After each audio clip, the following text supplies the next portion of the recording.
Very warm welcome to my channel. In this video, we will discuss about the structure of a cell. तो बात करते हैं ये video किसके लिए होने वाली है। तो ये क्लास 6th 7th और 8th 9th ये सभी क्लासेस के लिए, बिकॉज इसके अंदर हम सेल का बिल्कुल बेसिक स्ट्रक्चर पढ़ेंगे जो आपको ओवरव्यू एटलीस्ट होना चाहिए। अगर आप एग्ज़ाम में आपको एनिमल सेल या प्लांट सेल नहीं ड्रॉ करनी आ रही है, सो डोंट वरी। अगर आप ऐसा स्ट्रक्चर भी ड्रॉ करके आओगे तो आपको मतलब बिल्कुल सभी मार्क्स नहीं कटेंगे आपके। जो आपको ये रहता है कि मैम मेरे को ये डायग्राम नहीं आ रहा है, मेरे को ये डायग्राम ड्रॉ करना नहीं आ रहा है, तो ये स्पेसिफिकली आपकी काफ़ी हेल्प करेगा। ठीक है, तो चलिए स्टार्ट करते हैं। तो this is the structure of a cell. ठीक है, तो सबसे पहले अगर हम बात करते हैं कुछ मेन हाइलाइटेड पॉइंट्स की, कीप इन योर माइंड। ठीक है, ये जो फर्स्ट पॉइंट हम जब बाहर से स्टार्ट करते हैं, बिल्कुल आउटर साइड से स्टार्ट करते हैं, जो आपको ये जो लेयर दिखाई दे रही है, this outer layer is called as cell wall and cell wall is made up of cellulose. ठीक है, आउटर लेयर को क्या बोलोगे आप? Cell wall. और सेल वॉल किससे मिलकर बनी होती है?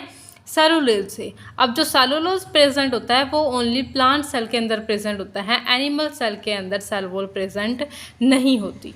ठीक है, तो इस चीज़ को माइंड में रखना। सेल वॉल जो ड्रॉ करोगे वो आप ओनली प्लांट सेल के अंदर ड्रॉ करोगे, एनिमल सेल के अंदर सेल वॉल प्रेजेंट नहीं होती। ठीक है, उसके बाद आपके सेल वॉल के अंदर जो ये बिल्कुल पतली सी जो लेयर दिखा रखी है, this layer is called as plasma membrane.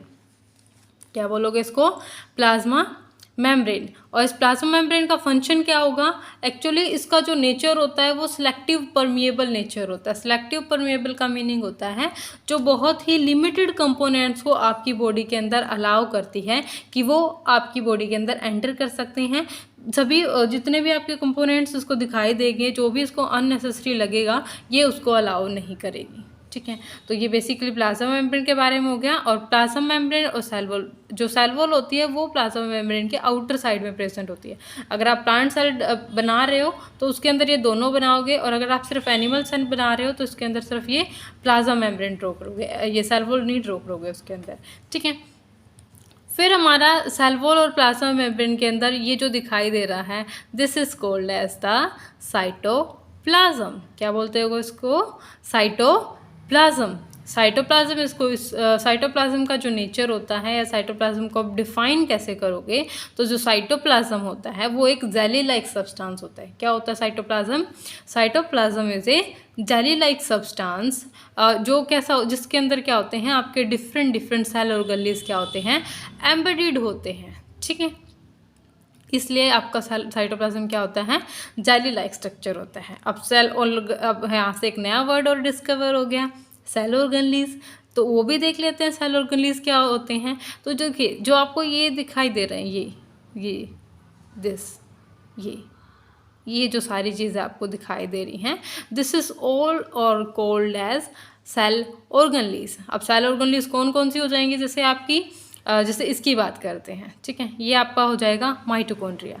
ठीक है, ये आपको जो दिखाई दे रहा है, this is called as Golgi apparatus. And इस गोल्जी अपैरेटस के ऊपर जो आपको पॉइंट सा दिखाई दे रहा है, this is called as ribosomes.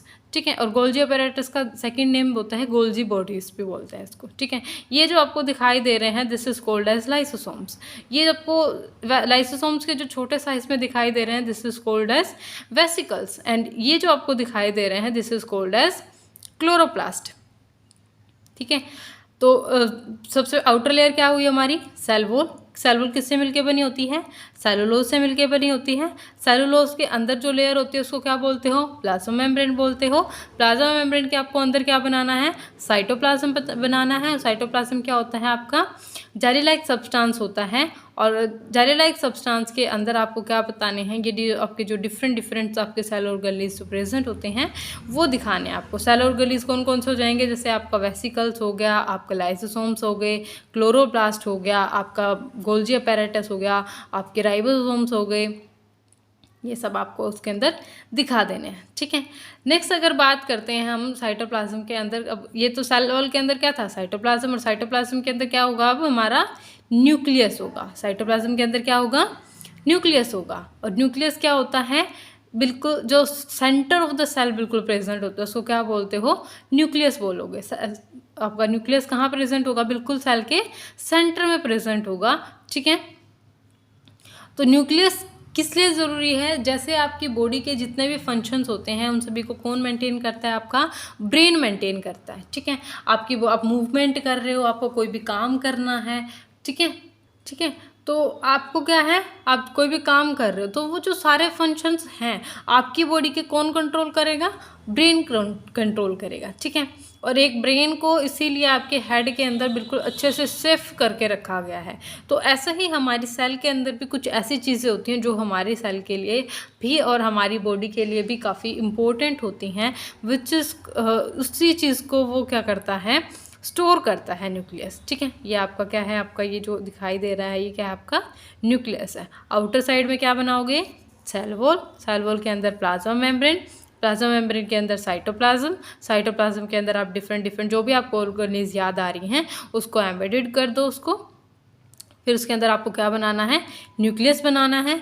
अब जो न्यूक्लियस होता है, न्यूक्लियस के अंदर हमने बताया कि जैसे आपका ब्रेन भी एक जगह स्टोर करके रखा जाता है, बिकॉज वो क्या है, आपका इंपॉर्टेंट कंपाउंड है। तो अब क्वेश्चन यहाँ से ये अराइज होता है कि न्यूक्लियस के अंदर एक ऐसा क्या कंपोनेंट होता है जिसको उसको स्टोर करके रखना पड़ता है, तो वो होता है आपका क्रोमोसोम्स। क्या होता है आपका, क्रोमोसोम्स। तो क्रोमोसोम्स किस लिए इम्पोर्टेंट होता है, बिकॉज क्रोमोसोम्स को अगर हम आपको अच्छे से डिफाइन करके अगर उसका स्ट्रक्चर देखें तो क्रोमोसोम्स के अंदर होता है डीएनए। क्या होता है, डीएनए। और डीएनए क्या होता है, आपका एक जेनेटिक मटेरियल होता है। जेनेटिक मटेरियल का मीनिंग होता है जो आपके कैरेक्टर्स को पेरेंट्स से ऑफस्प्रिंग के अंदर लेकर आता है। कहने का मीनिंग, जो आपके कैरेक्टर थोड़े बहुत देखने से आपका ये पता चलता है कि आप उसके बेबी हो।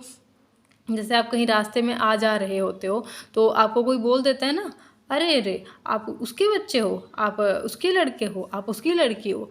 तो जो ये आप शक्ल देख के जो पहचानते हो वो किसकी वजह से, बिकॉज आपके अंदर आपके पेरेंट्स की कैरेक्टरिस्टिक्स आए हैं। और वो कैरेक्टरिस्टिक्स किसकी वजह से आते हैं, डीएनए की वजह से। तो डीएनए किसके अंदर स्टोर होता है, अब हमारा क्रोमोसोम्स के अंदर। तो क्रोमोसोम्स को कैसे डिफाइन करोगे आप, chromosome are the thread like structure, ठीक है। क्रोमोसोम्स क्या होते हैं, थ्रेड लाइक स्ट्रक्चर होते हैं। ये जो उलझा पुलझा दिखा रखा है ना, वो इसीलिए होते हैं, बहुत ज़्यादा नंबर में बहुत ज़्यादा प्रेजेंट होते हैं। अगर लेंथ इसकी नापे तो बहुत लंबी होती है इसकी, और ये बिल्कुल सेंटर में प्रेजेंट होता है, ठीक है। और थ्रेड लाइक होता है। तो क्रोमोसोम्स की क्या हो जाएगी definition, chromosome are the thread like structure present in the nucleus of a cell, ठीक है। नेक्स्ट आ जाता है आपका क्या, आई थिंक सारे पॉइंट्स हो गए क्लियर।